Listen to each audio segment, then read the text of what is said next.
Rolling.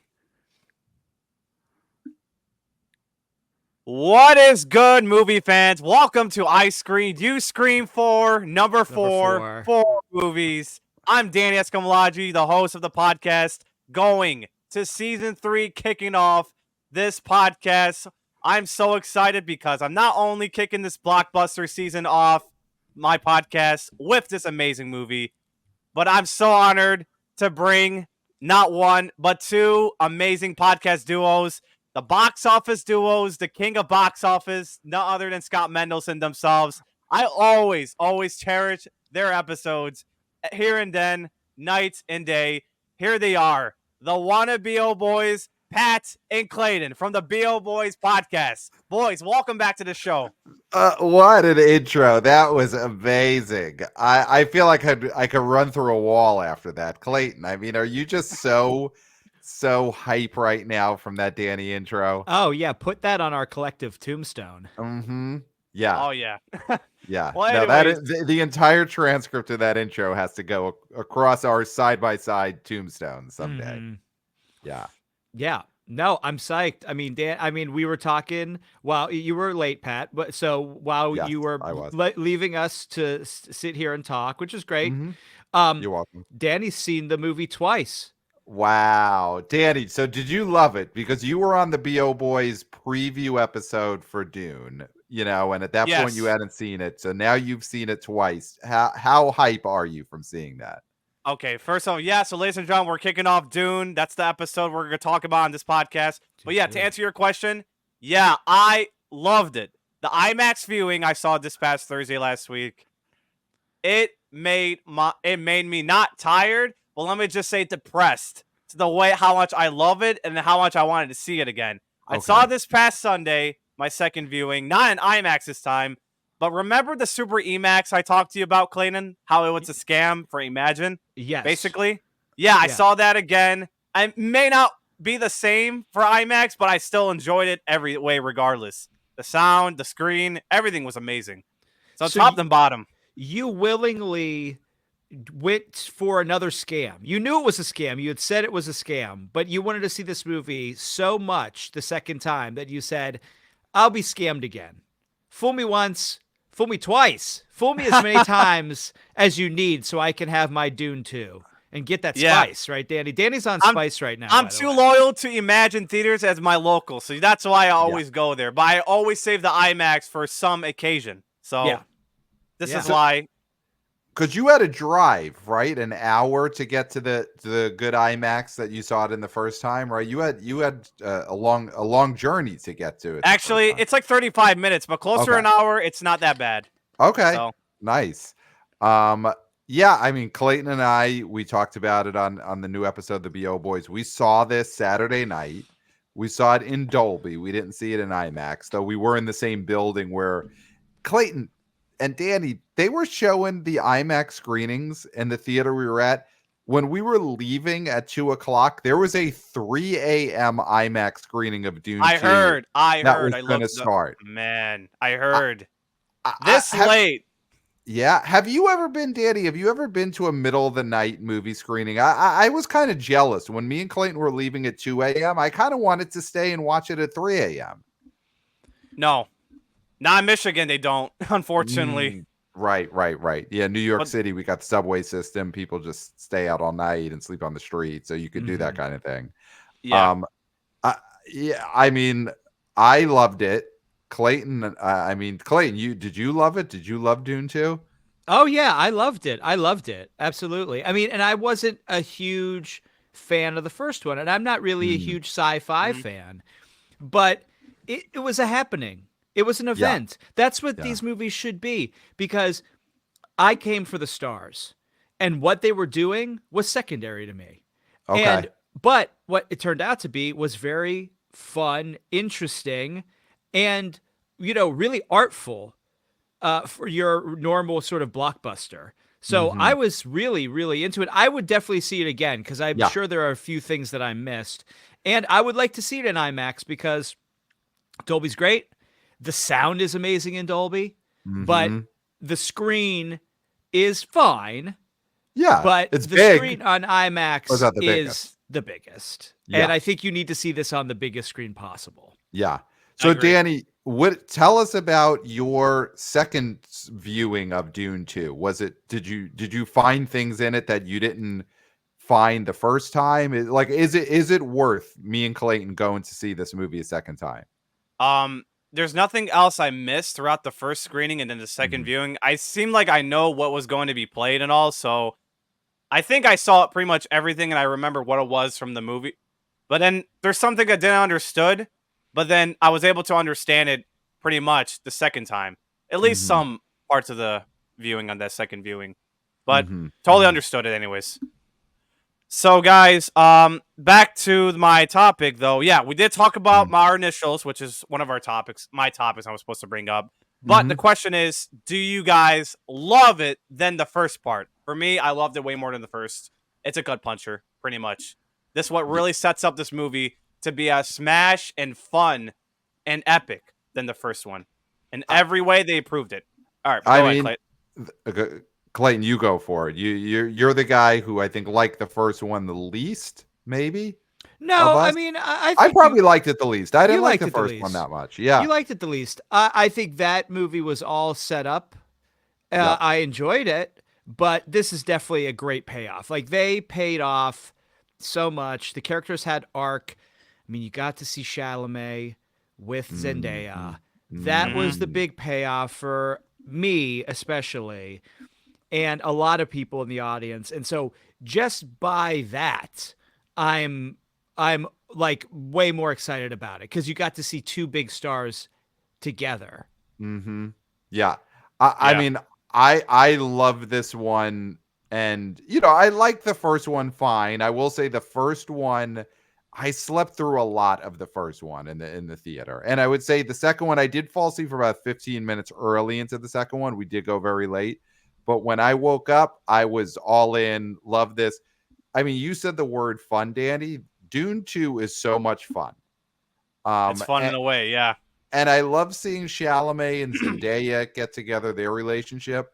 But the relationship I really loved in Dune 2 was Chalamet and that sandworm. Oh, yeah. It was in the first hour when he rides the sandworm. I would say from that point on, this movie's rolling. That's when it really hooked me. When I saw him get up there and he hooks into the sandworm and he's hanging on, and that sequence I think is the best sequence I've seen in a movie. It blows away the Oppenheimer bomb sequence. I think the Chalamet on the worm is the best sequence of the year. I agree. Wow. So, Clayton, I'd like to ask you, when I was on your show, you said Beetlejuice scared the hell out of you with the worm. Now the question is, were you able to man it up and get through this worm scene? Especially there's like another worm scene in that movie, which is like, we don't want to spoil details, but did you get through this entire movie, especially with the sandworm? I did. Awesome. Oh, man. Yeah, I like it. I'm giving applause for that. I think we got it. Well, that is the maturation. That's the maturation process. I am no longer 8 years old, and I think that had a lot to do with it. I'm so glad you brought that up, Danny, because I had actually forgotten about. That's how little reaction Clayton had, or how unscared he was by the sandworm. Is when it was happening, I didn't notice you like shaking, Clayton. I didn't notice you like looking down, looking at your hands, any kind of like sweating, or you took it like a man. You really did. You watched that sandworm like a man. So good on you, Clayton. You've grown up. You've grown up. Or a person, whatever it is you are. Yeah. That means you'll be ready for Beetlejuice too when it comes out. I feel like that's for sure. Definitely. Now the question is, will the babysitter that I was, so embarrassed in front of, can I track her down and will she come see Beetlejuice 2 with me? That's the question. Oh yeah. I'll be listening to that for sure. Yeah. All right. Well, let's get to further on with this movie. The cast first. Hats off to the ensemble cast. It's guaranteed to win Best Ensemble for next year's Oscars, if that's a new category next year, correct? Well, the SAG has Awards, it. Yeah, SAG has ensemble, and then the new categories in the Oscar are stunt and casting. So it is possible that Dune could win a casting Oscar. Yeah, Oh, I feel like easy. gotta. It's slam doink. It's a slam doink from here on I out. would say. I would say Yeah, it'd get my vote when they let us in the Academy. Oh, yeah, definitely. all right, Um, but yeah, the castings. Who do you guys want to talk about? Out of let's talk about the young stars first because this is mhm, important. Who do mhm. you think we should elaborate on first?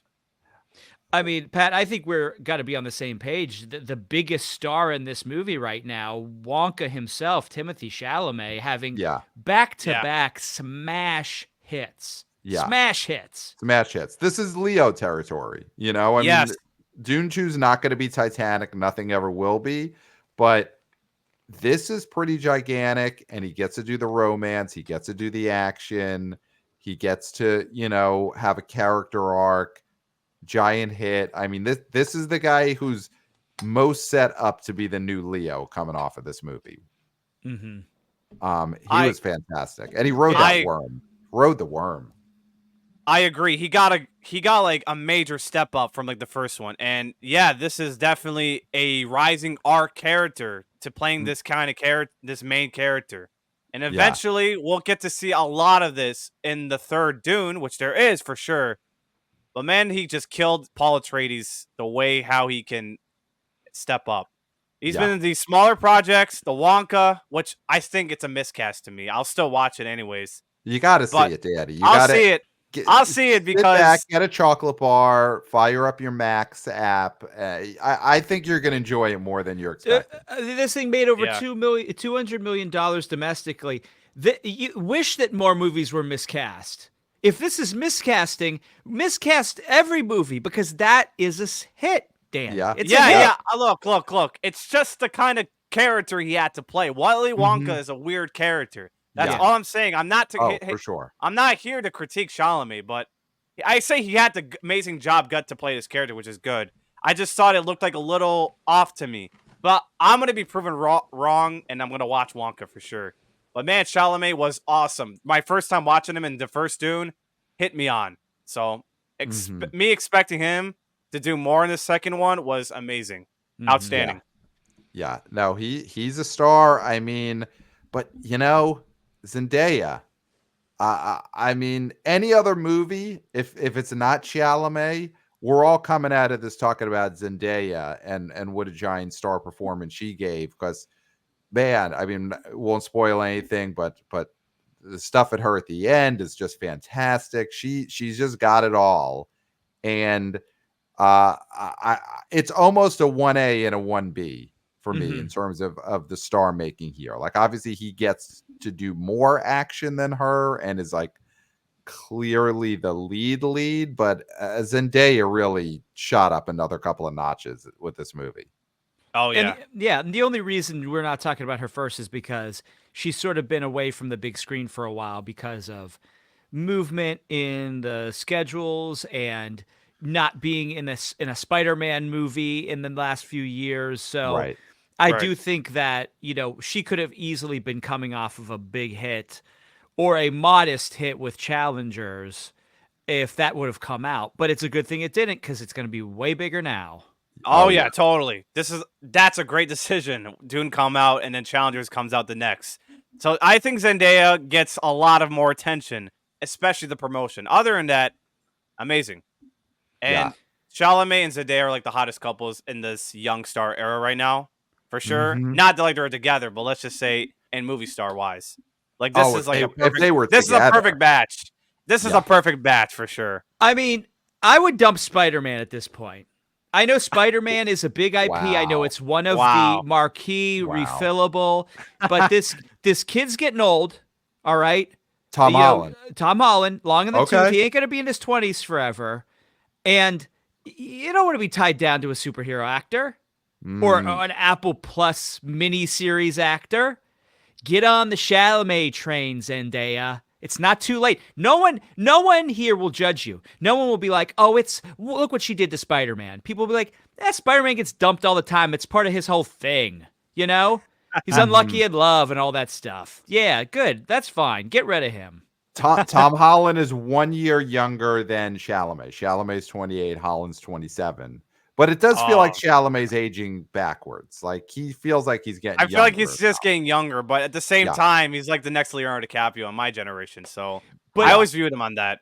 Holland Yeah. is getting too old to play the parts that he is playing. And I think Chalamet is moving into a good, more mature sort of character, right? So it's good that he's aging. It's bad that Tom Holland's aging. It's bad that, yeah, totally. Yeah. Zendaya, I mean, here's someone who didn't have a huge part in this movie, but I do think, especially since so much of her stuff was in the ending, or towards the third act, Florence Pugh. Yeah, I was going to go to that. I want to save one guy left, but Danny?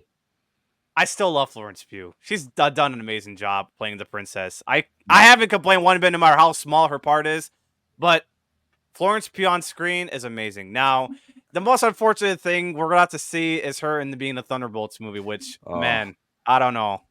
Man. I can't. We got to get, the BO Boys listenership, the listenership for I Screen, You Scream 4, number 4 movies. Some kind of letter writing campaign. Call your congressman, call your congresswoman, call your congressperson.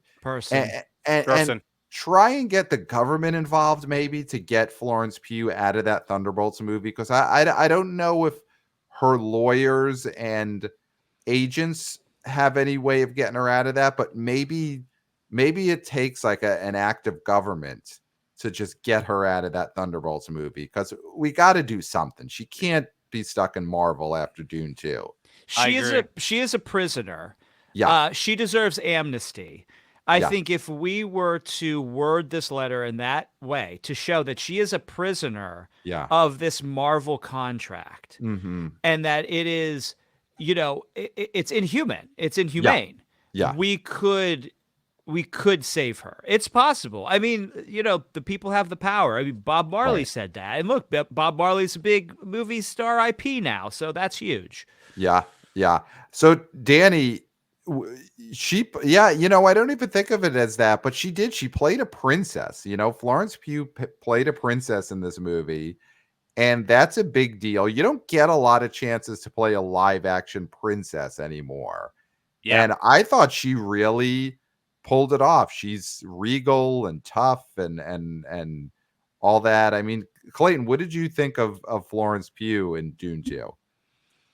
I again, I agree. I always like her. I think she's a great actor. I think she did what she needed to do, which was not a lot. She didn't go over the top. It wasn't a big showy performance. Like there's a few showy performances in here, but they fit, and her not being showy completely fit. And I think that is the sign of a great actor, not just a star.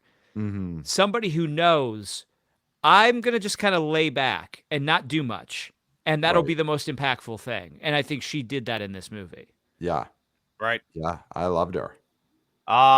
Next, is there any other young stars we haven't covered? Well, I'll get to the young star last, but let's just talk about Dave Bautista. I love seeing archonics and villains so much, and Dave Bautista is one of them. I expect for him to be a lot in this next one. He killed it. He killed it as Drax. He killed it as Leonard from Knock at the Cabin. He killed it in, I can't think of other movies he's in, but Bushwick. As additional value star. Bushwick, yeah. Bushwick. Oh, yeah. Oh, I don't know Bushwick. Dave Bautista always kills it. He always kills it. I mean, he killed it in his infamous, I don't see fans, I see dollar signs promo back in WWE days that, he's been killing it for a long time. I thought it was so interesting in this movie. You've got this guy who's a big, tough guy, former wrestling champion, and everyone knows him by his muscles. And he comes in this movie and he kind of plays, he's tough, but he kind of plays the weasel in this. The lack of intelligent Harkonnen, basically. Lack of intelligence. He sort of backs down at different points. And it shows the range he has and the dedication to his craft, because Dwayne "The Rock" Johnson is never going to play a part like I was going to mention, better not be compared to The Rock, but go ahead. I mean, he just wouldn't. He wouldn't. He will not be The Rock ever. Thank God. He's not, Batista's an actor. Dwayne The Rock Johnson would see this script and be like, I'm not bowing down to anyone. I'm not kissing a foot, all the things that are in this movie. The Rock wouldn't do that. And I think that's why The Rock's never going to be up for an Oscar. Dave Bautista someday will be. I mean, Clayton, we're both Bautista fans. What did you think of Bautista? Sort of, I would say stretching. He's acted a lot, but sort of like stretching what he'd allow himself to do. Yeah, I would say, that's actually a great point, because I will say it was a very one-note character in the sense that he was a cowardly weasel. He screamed a lot. He beat up on his underlings, people that were smaller than him. So it was pretty one note in that aspect. But with the point you brought up, I do think it is positive that he's willing to play that sort of character. Like you said, kissing a foot, like those kind of things. A lot of stars would. I mean, we're talking The Rock. There's a lot of actors, a lot of stars that would never do that. Clooney would. Clooney would never. Clooney would never do it. No. And so that's Meryl Streep wouldn't. Meryl would kiss a foot. I think she would. Yeah, okay. Meryl would kiss a foot. Meryl would kiss a foot. I think she would. But that's fair. That's fair. She would kiss a foot. You're right. Yeah, because she's an actor more than she's a star. Exactly. And, you're right. Julia Roberts ain't kissing a foot. Right. So that's the thing we're talking about here. Batista is an actor. Right. And I do like that he stretched what he's willing to do on screen as opposed to what the character actually did, which was be pretty one note, which is what it needed to be. I think he's like eighth on the call sheet in this movie. The takeaway from this is everybody did what they needed to do to make this thing great. And you don't always see that. It's almost like a superstar NBA team that everybody's doing their own thing because they have big, huge egos. These people all have egos, but they were willing to take their egos and hopefully put them aside in order to make something they knew was great. And that is important. Yep. Yeah. I like that. Yeah, Dave Bautista, definitely one to remember. Let's go to another Arcanic member. Well, let's say the leader Arcanic. And I like seeing this guy, despite how fat he is. And now I'm talking Stellan Skarsgård as the Baron. Man, I love seeing his presence a lot. What do you guys think of Stellan in this movie? You see a lot of his presence. I mean, it's one of those performances that I understand why people are rushing to see this on the biggest screens possible in the PLFs, because could you imagine, guys, seeing this on a tiny screen, some like 30-seat theater with a screen that's, barely bigger than your TV. Yeah. And there's no way you're going to get the Stellan Skarsgård performance the way it's meant to be. If you see it you need to see that on a PLF. Yeah, I agree. I think his presence is the most intimidating in this whole entire Dune in the last one. That's what I love about this kind of villain. Yeah. So he reminded me of Danny. Have you ever seen, and this is before your time, and I don't know if you went back to see it. Have you seen the Tim Burton Pee-wee's Big Adventure movie? Have you ever seen this? No. Okay. I'd recommend it. Great movie, all-time great comedy. It's actually the movie Tim Burton directed right before the original Beetlejuice. Okay. And there is a character in that, a rich fat boy who uses a swimming pool as his bathtub. And this Stellan Skarsgård character reminds me a lot of that, being lowered into water, being very vile and evil and mean to the hero. Like, I think you would, as a Dune 2 fan, really enjoy watching Pee-wee's Big Adventure and seeing that character, because it's a big, vile man who's in water. Okay. Yeah. I'll look into that if I have the chance, but I'm mostly not a streamo boy, but I'll look into that for sure. Right. If there's any like rep screenings where they because that's the type of movie that on an anniversary or something, they'll bring it back into theater. So if they ever do see it, again, it's a large man being lowered into water. I love that character. He's so cool. Oh, he's cool. Totally. Yeah. Just a few more stars we should bring up. Let's bring up Rebecca Ferguson. I thought her role in this was way bigger, and I thought she always kills it. in these type of roles. What do you guys have to say about Rebecca in this movie as Lady Jessica? Yeah, what do you think, Clayton? What did you think of Rebecca? I mean, we're both Mission Impossible guys. You're probably a bigger Mission Impossible guy than I That's am. true. So I mean, she's got to be one of your people, Rebecca Ferguson. People. Yeah, great. I mean, great. I mean, that's the thing is like all the, I mean, I don't think there is a bum note in this whole entire movie. I couldn't point to anybody and be like, oh, weak link here, because I thought she was great. I think she played that sort of, you know, is she to be trusted? Is she evil? What's Mhm. going on What situation? is She going plays on? it so well. And yeah, I mean, big fan of Rebecca Ferguson. Clay, guys, I'll throw this out here because Dune 2, we talked about this on our show, Clayton. Dune 2 is going to be a giant Oscar movie next year, or this year for next year's Oscars. It's just there's so little coming out this year. It's going to be sort of the Oppenheimer. Is Rebecca Ferguson someone who could sneak into a supporting actress race? I mean, obviously, we don't know what else is I coming think out, she but could. I I, think she could. The way how it stands out, I, Dune is Oscar worthy. I think it's yeah. possible. Oh, well, Dune's definitely gonna be up for picture director, but if we're looking for who could possibly get some acting noms, I mean, I think we're gonna talk about someone. I'll let you bring his name up, but there's someone coming up that I think is a supporting actor possibility. I do kind of think Rebecca Ferguson could get some buzz. It's early in the year. There's a million movies that'll come out, but I think more than the other actresses in this movie, I think she's going to be the one who gets like awards buzz. Yeah, I mean, it's always hard doing this now Right. because I mean, there was a time, when It 2 came out, Bill Hader was going to win an Oscar Mm, for Best Supporting Actor. So right, these right, things change. right. I think that she, out of the cast, if we're talking about who is somebody who Yeah. could be nominated, her definitely. I think Javier Bardem is spectacular in this movie, Okay. and I I agree. think I was gonna move to that. it's possible for him to get a supporting nom. I think, I think and I think We'll get to him. Yeah. Oh, Chalamet okay. lead. Chalamet lead Okay. for sure. Zendaya lead for sure. Um. Okay, Yeah. guys, the casting's taking too long. I'm ready to get to this guy. I was gonna talk about Josh Brolin, but he kills He's it as great. always. Josh He's great. Brolin's great. Just Yeah. great. Great. But saving this. Let's give our flowers and the love he deserves. And I was so excited when he got announced to play this character as another intimidating character. Love watching villains, and he killed it. It was also the great showdown between him and Chalamet at the final battle. Austin Butler.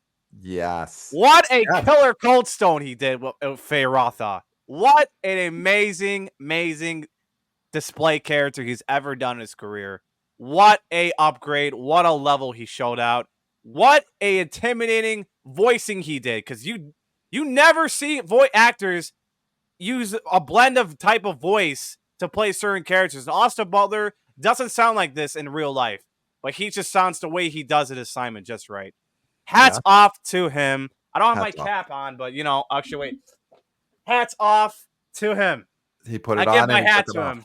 Yeah. Wow. It deserved. He deserves it. We don't know what Austin Butler's voice actually sounds like because he did the Elvis movie, sound like Elvis for a year or two around that. Does this Dune 2 movie? He's doing sort of like a sort of Stellan Skarsgård voice mixed with some other stuff. And if he hosts SNL this season, I guarantee he'll just sound like that this In the year. sketch, probably, yeah. I kind of Yeah. agree. He'll sound Yeah. like that in a sketch. Oh, he's amazing. I mean, listen, of all the actors, I think he's the one, and I don't think there's a part where he would win it, but I do think he's going to get supporting actor buzz this year. I think it's a part that is going to have enough showy stuff in there. And he got the Elvis nom, so people want to keep that going. I think he's going to be an Oscar nomination contender, not a contender. I think people are going to talk about this actor wait many years to come and this year, just for Yeah. the fact he played this character good. Clayton, thoughts on Austin playing this character? I mean, I'm very high on Austin Butler, as people know from the podcast, our podcast, BO Boys. And I think if you're going into this thinking that he has a huge part, I mean, he is integral to the story. But this isn't a Joker performance in the sense of he is not like the main villain. There's so much more going on with this movie than just Austin Butler. So if people are going in thinking this is a new Joker-esque performance, it's sort of not, because it just doesn't have as much screen time. So that would be my only thing about this getting nominated is the lack of screen time. But I loved the way he performed it. I love when he was fighting with the first guy and started laughing and was drooling. I'm big into that. I think he made a meal of this, and that was what he should have done. You know, the same way Florence Pugh did not make a meal of it. She was taking tiny bites. He was chomping it up, and that's what this part called for, and I think he nailed it. Nailed it. He nailed it. Is there anyone else we should bring up before we move on to the next topic? I think we can move on. Listen, this cast was outstanding. The cast is outstanding. Nothing much to say. Let's talk about how amazing the visuals and sounds real quick. I mean, it's a modern sci-fi. It's by Denis Villeneuve. I think the sound and the visuals are up for Oscars for sure. There's no questions. What do you guys think of the visuals and sound? I mean, the first one won 6 Oscars for technical categories like cinematography and sound and I think special effects. So, I mean, I thought this was a step up from the first one. And especially the sandworm part. It's also very hard. It took like 3 weeks to shoot, is all I read about it. But that took a lot. The sandworm? Oh, the sandworm part was epic, Epic writing of the sandworm. And then, you know, there's an emotional writing of a sandworm at the very end. We won't spoil that, but you know, you go from the sandworm just being exciting to then it being emotionally resonant. And I think the sandworm writing should win them an Oscar easily. Because I don't know what else comes out. Again, to me, the sandworm was bigger than the test sequence in Oppenheimer. I think the sound is great here. And unless there's something amazing that comes out this year to beat it, it's got sound in the bag. Slam doink. Right. Slam doink.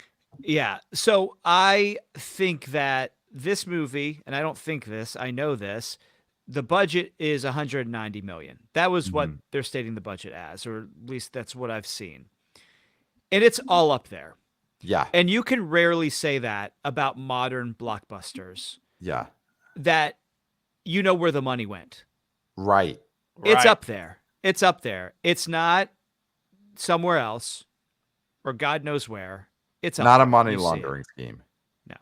You watch some movies like a Quantumania, you're like, okay, this is a money laundering scheme. I was those people who watch Quantumania. Yeah, I didn't think the visuals were that outstanding to at least some degree. And listen, I want to make sure the fine artisans who were working on the special effects for all these Marvel projects were overworked, underpaid, treated like garbage, and were spread so thin because they had to do TV shows and movies and all this shit. Right. The people doing Dune 2, and I don't know this for a fact, but I'm assuming we're doing Dune 2. They were focused on making this movie a spectacle. Yeah. The way it should be. Right. Yeah. No, they were living, breathing, thinking sandworms, and it paid off because you watch this movie and you're like, okay, whoever made this, they've just been thinking about sandworms for the last 3 years. It's this same thing with the Avatar. The people who did Avatar 2. I mean, just spectacular. I mean, that it's a feat of human just talent to make that movie what it was. And Dune's the same way. And this is what we need. This is where this money should go. When these budgets start ballooning, you should at least get this. You shouldn't get a Indiana Jones movie. And I know it was COVID budget, but still, pull the fucking plug because you're just going to see trash on the screen. And this is the exact opposite of trash, which is art. But It's trash art. can also be art as well. Yeah. Right. Well, that explains for the visuals and sound. I think they did a good job with it. Oscar in the bag. Denis Villeneuve, I think, gets another Oscar in the bag for Best Director. He's done an amazing job putting this Dune universe together. I love the craftsmanship he's put out from the adaptation to this movie. And that's a fun part of watching these type of adaptations, whatever it's from a video game, comic book, or novel. Dune's one of those adaptations we never get to see what it looks like. But in modern days, he just puts up the screen. He puts up the imagination and craftsmanship to this Dune universe. He's done an outstanding job. The Yeah. way he does it. Now, Danny, do you think this puts him in the category of name directors that people will go see any of their movies just because it's a Villanueva, right? So It's just got. Oh, sorry. No, it's okay. This is your show. You can cut me off. I was gonna say, yeah, he's just getting started. He's not nowhere as Christopher Nolan. He hasn't made much movies yet. But at the trend of the top of Dune, it's just got started. Besides Blade Runner, no one gave a shit about Blade Runner, so it's understandable. It's not that it was a shit movie, of course. It was not enough nostalgia to general audiences, of course.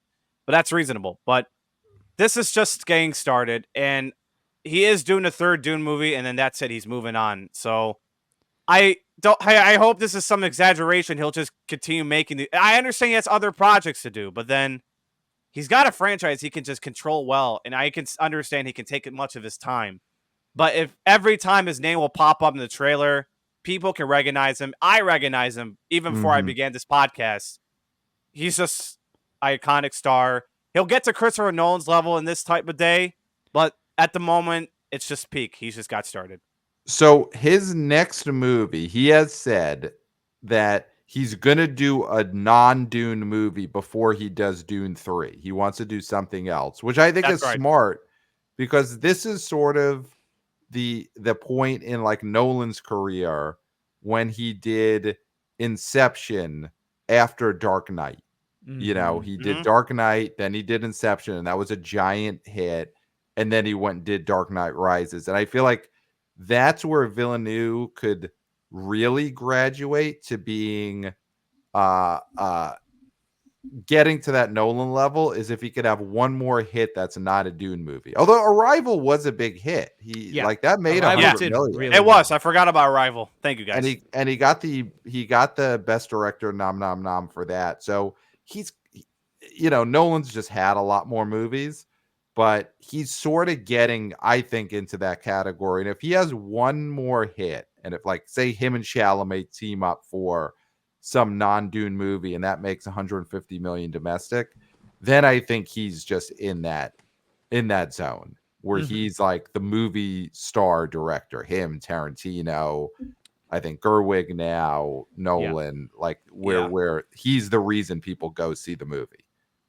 I mean, I'm into him now. I was iffy, but after Dune 2, whatever his next movie is, I'm seeing it opening weekend. Guaranteed. Me too. Guaranteed. I'm not gonna sleep on a guy like this guy when he gets his star on the name going. So never sleeping on this guy, and that includes to everyone who's listening to this episode.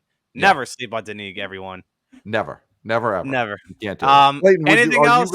Are you going to go see the next Denis Villeneuve movie opening weekend? No matter what it is? Yeah. No matter what. No matter what. All right. No matter what. Let's go to the last question. This has been praisable all around Twitter, including myself, because I have agreed. Is Dune 2 one of the greatest sci-fi modern sequels ever made?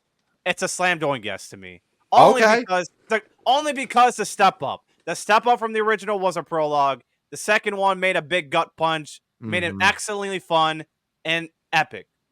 That's why I think it's a great sequel. And everyone is talking how much praisable with the cast, the sound, the visuals, the music, the score himself. Hans Zimmer always does a great job. This is just an expectational thing to expect for a sequel. Like Dune 2, it's like Top Gun Maverick is better than the first Top Gun. Yeah. In that kind of way, I think it's one of the greatest sequels ever made that isn't a comic book. And Dune, it happens to be the great sequel of a sci-fi, of a blockbuster. I totally think this is up there as like the all-time best movies. And for me, I'm here to make it official that this is my all-time next to Top Gun. But no matter what, Top Gun will always be the heart because it's for everyone. Right. Okay, so best sequel ever. Obviously Godfather Part 2 is always a tough one to beat, but it's not. Adam's Family Values.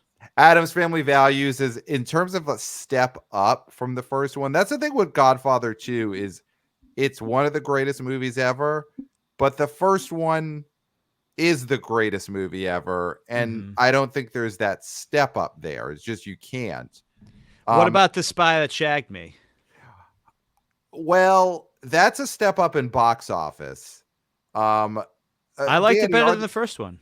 See, I think the first. So Top Gun, it's also a step up, and it's way bigger of a box office. It is. Let's put that in terms. Are you an Austin Powers guy, Danny, or is that too before your time? Have you gone back and said, "Oh, behave"? Is that a thing you've cared about? No. I don't know what that is, actually. I haven't learned about that Austin Power. No. Wow. Okay. I mean, I think you'd like it. I know you're not a Streamo boy, but man, Austin Powers, I'd be so curious to know if that tickles you.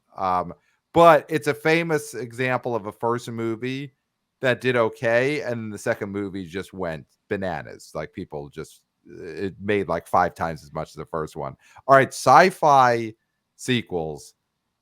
Empire Strikes Back over Star Wars. People are comparing that. Yeah, forgot to mention that. It is a better movie. Yeah, Empire Strikes Back over Star Wars. Yes. I mean, they all suck. I just want to say that they all suck. We're not Star Wars guys here. Yeah, but the second one sucks less than the first one.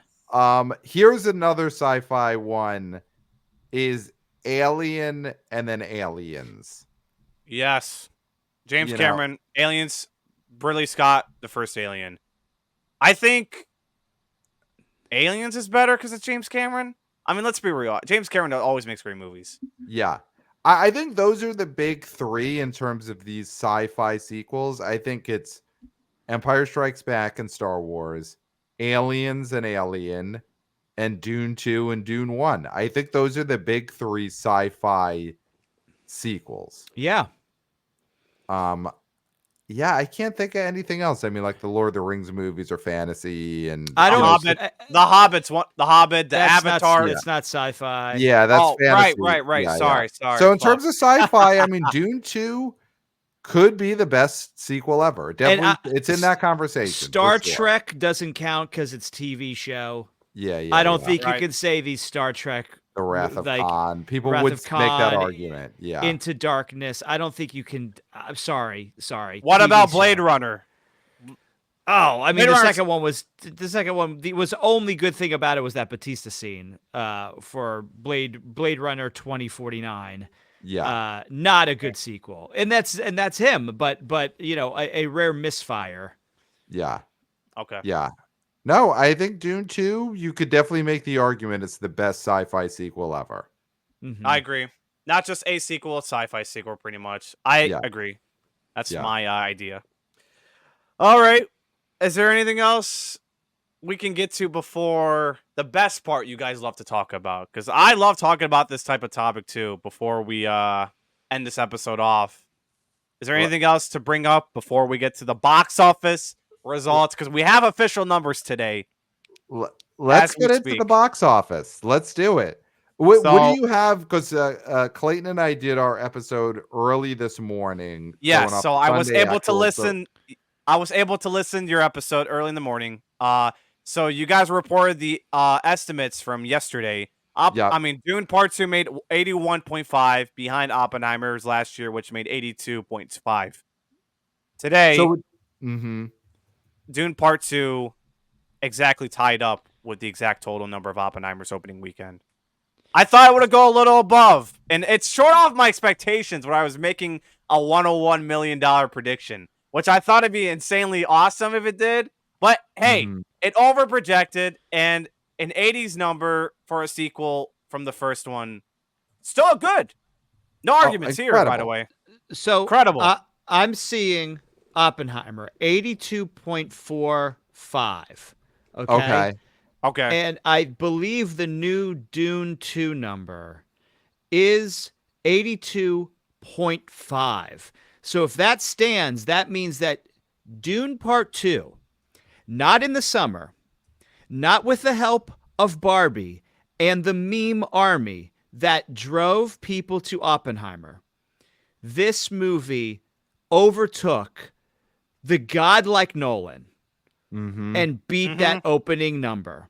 That is huge. Yeah. Yeah. I'm seeing now CNN just reported that Dune 2 did make more money opening weekend than Oppenheimer. Just barely beat it. They're going As with 82 and expected. a half. As Stilgar says, as written. It is That's written. Yeah. It's written. It's written. It is written. It is written that now Dune 2 has passed Oppenheimer.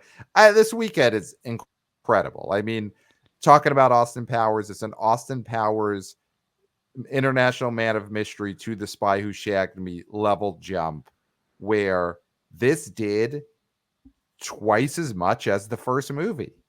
And the first movie opened big. The first movie opened to 41. So doing twice as much is huge. It's huge. This is a cultural phenomenon. You know, we talked about on our show.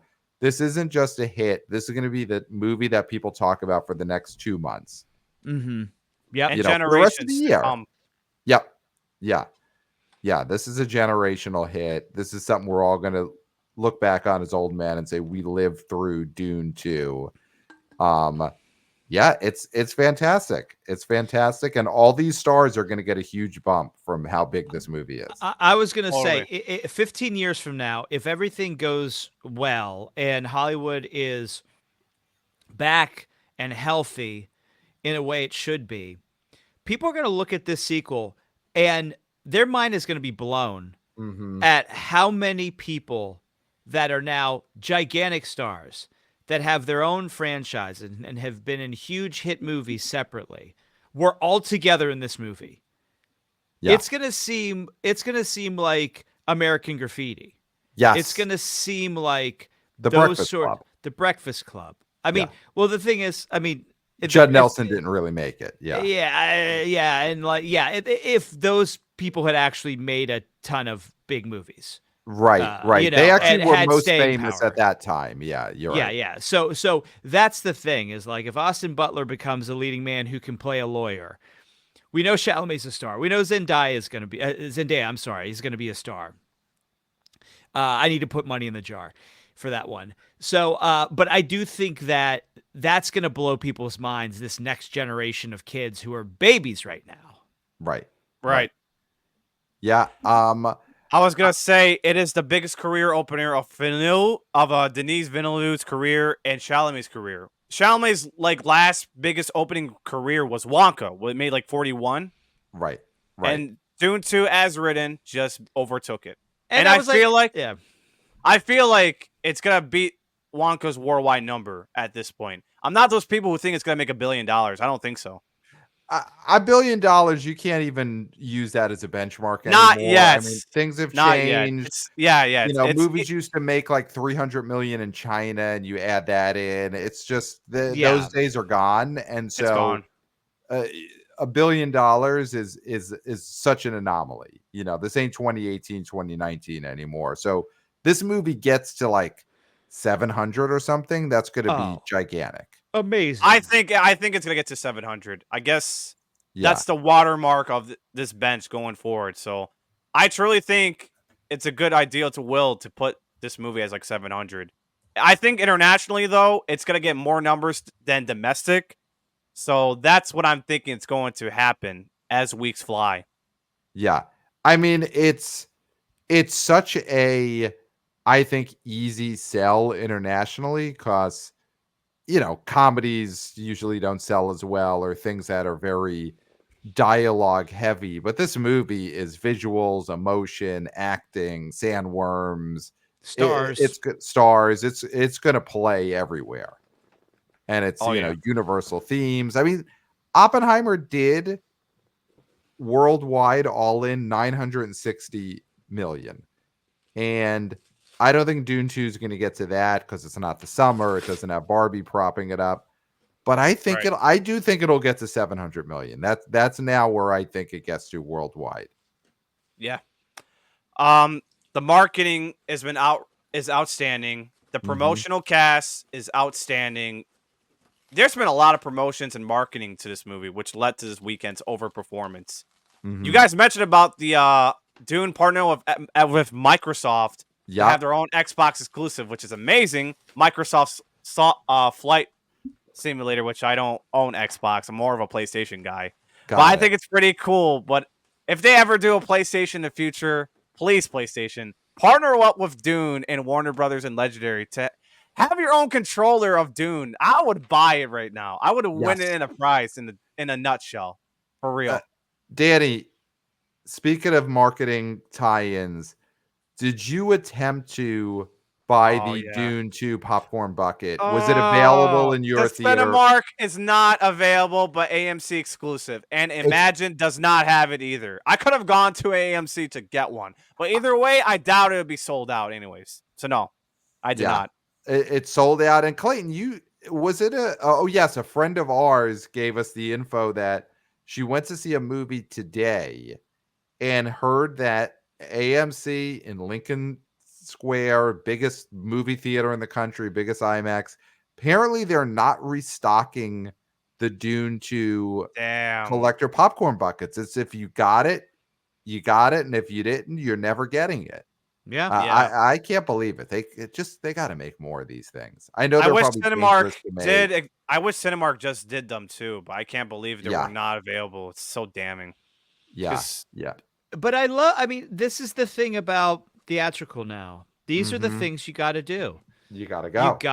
You gotta go opening weekend and get these buckets. I mean, there should be a bucket for every big movie. Yeah. You know, I'm not saying there should be a bucket for Love Lies Bleeding, although I would love a gym towel if possible. But for these big movies, you got to have some sort of bucket. Yeah. And they should just keep trying to beat this bucket. This is a bucket that is going to be talked about for a very long time. Yeah. Or at least, for a few weeks on the internet. But you need new, different buckets. And that's part of the theatrical experience. You're not going to get a special bucket if you stay at home.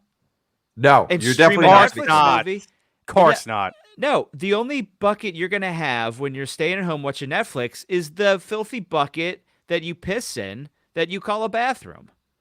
That's the only bucket. Wow. Damning. No Maestro popcorn bucket, just a toilet. Oh, yeah. No, piss bucket for Maestro. And I love Bradley Cooper. Yeah. Piss bucket for Maestro. Wow. Yeah, you got to go to the theater, get these buckets. I mean, you got Godzilla X Kong, the collab is coming up in a month, and I think they're already doing stuff like Kong's this for face. sure. Yeah, make a popcorn bucket that's Kong's mouth. Make a bucket that's Kong's anus. Wow. Make a bucket of Godzilla's back and make it like a stairway popcorn bucket. Okay. Spine, you know? That's more PG. That's more PG. Yeah. That's something. No, he knows his audience, Clayton. Come on. Let's not get crass. I could go mature if I want, but I gotta keep it just whatever, Reach up Kong's butt. Come on, Danny. Fuck it, we're doing it live. Yes. Wow, there we go.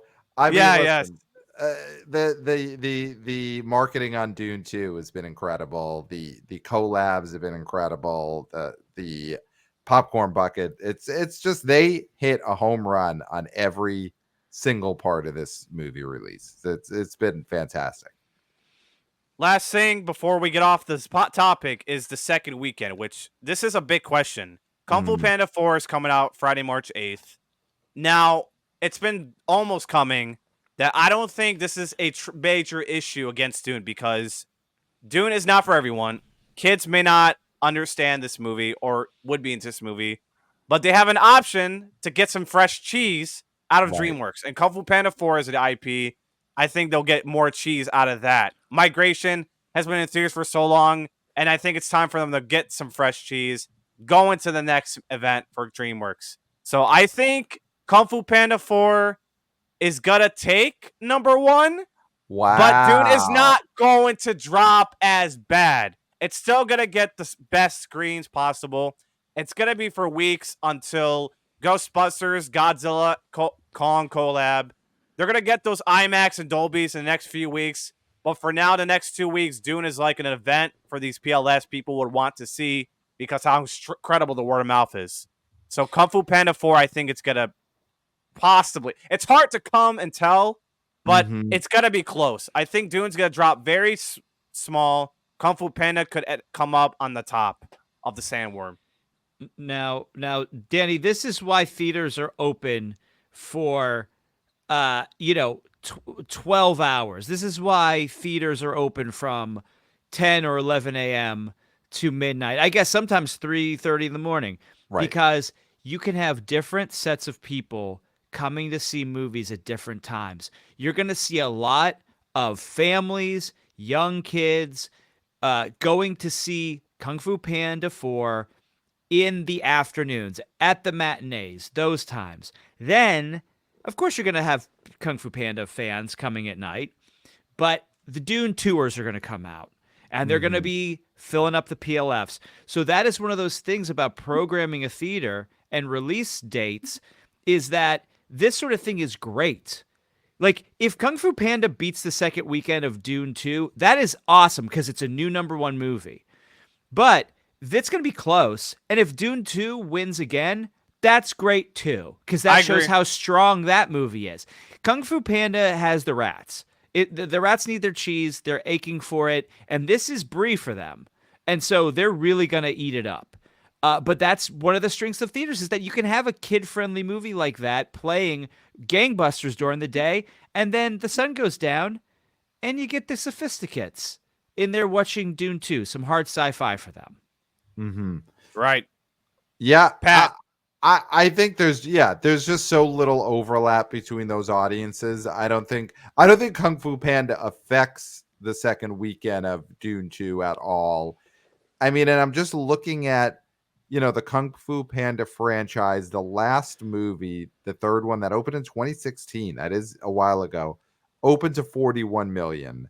And I don't think that the new one's going to open much bigger. I don't think it's going to open much less. I don't think there's going to be like a huge drop off, but I do think Dune 2's second weekend could be an Oppenheimer-like drop. Oppenheimer only dropped 43% in its second weekend.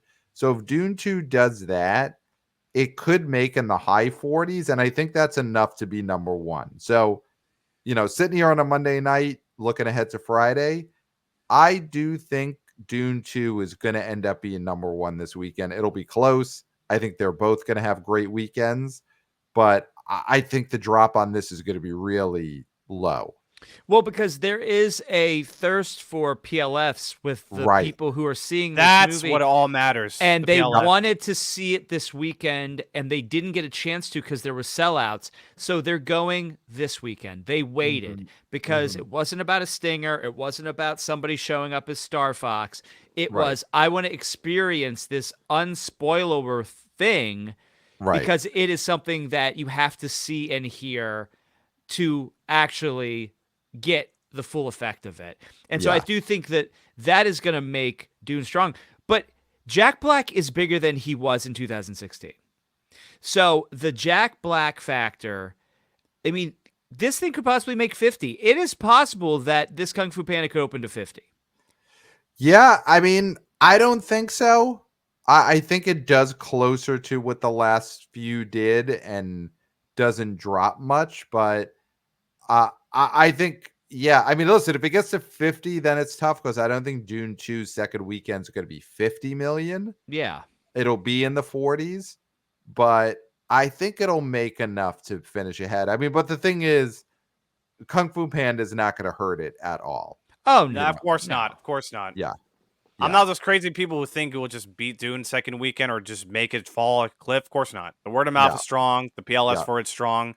Dune, I mean, Kung Fu Panda, good counter for kids to see it if they don't like sci-fi right now. So totally, this is not going to be troublesome for sure. No. And the families could do the thing where you drop your kids off in Kung Fu Panda, mom and dad, or, mom and mom, dad and dad, whoever, they're all going to go person in person. They're all going to go see Dune 2, and then let's all meet in the lobby later. Yeah, that is a great idea. Yeah. I think it could work for sure. But the thing is, Kung Fu Panda will be like at under 2 hours, but then Dune is like 3 hours. So how long Right. can the kids wait for their parents to come out of Dune? That's Oh, why you gotta they could have play the the basketball arcades. game. Yeah, they Yep. could they could shoot free throws. Yeah. If there's a playable lobby at the kids session or something, yeah. Yeah. Or see Kung Fu Panda twice. Yeah. Go see it Oh twice. yeah. Oh Just yeah. Yeah. just stay in the theater, watch it again, and then meet us in the lobby. Yes. Yeah. Totally. Well, just to note, this is one of the biggest openers of the year so far. I think something else could beat Dune 2's opening weekend. This is a blockbuster we all been waiting to see, Mhm. and I know January and February has been on lows here and there, but Loads. I heard The Beekeeper had steady legs. Mean Girls did decently okay. Yeah, Mean Yeah. Girls did February, fine. Beekeeper's really fun movie, but this is the first blockbuster, and it could end let's up being the biggest movie of the year. I mean, there is a Despicable Me movie coming out this year, so that'll be big. And There's no doubt. Deadpool 3, and there's Inside Out Deadpool too. 3, and And there's there's Deadpool Joker 3. 2, and Inside Yeah. Out 2. Yeah, there's Yeah. hell, there's man. Yeah, Sonic there's some 3 big is ones. coming out. Imagine if this was the biggest of the year. Imagine if Sonic 3 at the end of the year was big. It's got Knuckles. It's It's got got Knuckles. Shadow. Yeah. Shadow. Oh, that was Oh. the one. Shadow was they'd already had Yeah. Knuckles. Yeah. Yeah, so what I'm just saying to all the listeners, there could be other movies that could topple Dunes too. If not, Dune could end up being the biggest of the year. 2024 are low with movies from the strike going on, but we will see. I think some other movie could become the biggest opener of the year, so we will see where it goes. We'll be following it on the BO Oh, Boys and of I will course be on your and show. I'll be tuning in. So, of course, Yeah. I will also be tuning some box office prospects on my show as well once I Very have some kicks going forward. awesome. But yeah, guys, that's everything on this Dune episode. The review, Wow. the box office breakdown. I wasn't able to break the intro lightly, but you know what? If you all were listening to this episode and understood the title, you'll know how this episode went. Yeah. So that's going to be a wrap to kick off season 3 of I Screened, You Screen 4, number 4 Four. movies. Pat and Clayton, thank you so Is much. that 4? That's 3. That's 4. 4. There we go. Four. Yeah, Four. I couldn't keep the study camera, but if you're watching, No, it's if you're- me. if I you're- did it. If you're listening on this podcast on Apple or other platforms, subscribe to the YouTube channel. I do have 4s holding up, and you can Mhm. see my Dune shirt, and you can see Yeah. Clayton saw shades covering his spice eyes, and I'm on Spice. yeah. So yeah, guys, Phil, before we go wrap this up, go ahead and tell the listeners what to expect and what's going on, because you also announced something exciting at your latest episode. So Yeah. fill in on that, as well as like what to expect in the next episode and such. Great. So I BO mean, Boys. listen, the BO Boys podcast, we talk about box office. The next episode, we'll be doing our predictions for next weekend and talking more about Kung Fu Panda 4 and all sorts of things. But like you said, Danny, the big news is we announced the BO Boys World Tour begins, and we've got we've got October 8th, Tuesday, October 8th. We're doing a show in Los Angeles, Hollywood, California, and we'll be having special guests from LA on that episode.